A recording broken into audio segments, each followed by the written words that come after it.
Boker Tov, good morning. Today is Purim, and I hope it's a day that you will celebrate with one another, with your friends, with loved ones, with members of our community at our Megillah readings, with the women's Megillah reading in the morning, and all the other ways in which you can celebrate Purim through the mitzvot of the day of giving gifts to the poor and food to one another and a festive meal at some point during the day.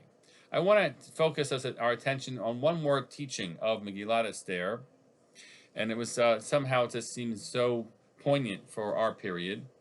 And it comes up in the commentary of Rav Reggio. I don't know much about Rav Reggio.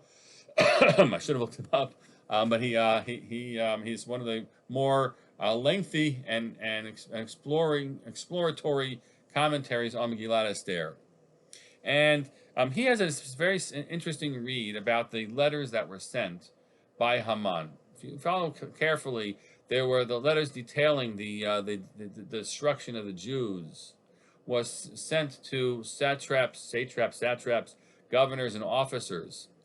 And then there's this more cryptic line that follows two verses later that should be detailed and put into on the legal records that everyone should be atidim layom hazeh, should be prepared for this day.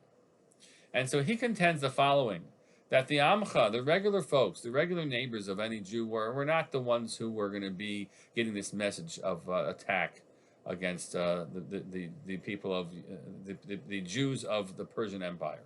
Rather, the more anti-Semitic leadership that could be understood across the empire, they're the ones. They're the ones, he says, that the letters were sent to, and they were told, keep this under wraps. Our basic plan: hire yourself mercenaries who are filled with hate and blood passion, and get them in place.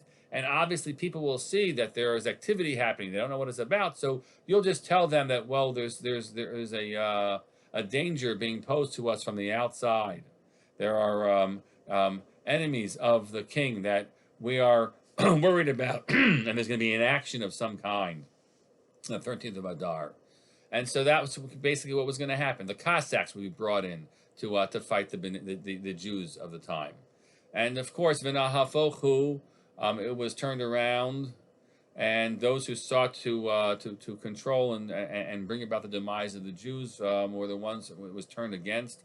And there were great battles, even with all the support that the kings, that the letter that Mordechai could write, that the Jews could assemble, that they could fight for themselves and spread the word. With all of that, where it's clear that the pendulum has shifted on the king's part to support the Jews, there were lots of people. There were 75,000, as Megillah described, who took up arms against us and fell that day. A sobering recognition of those dangers, but at the same time, an appreciation of what the miracle of this day brought about. The Hatzalah, Revach v'Hatzalah LaYehudim, there was indeed a salvation for the Jewish people that God brought, and we helped bring about for one another. Wishing you a Freilich and Purim, rejoice together, and have a great day.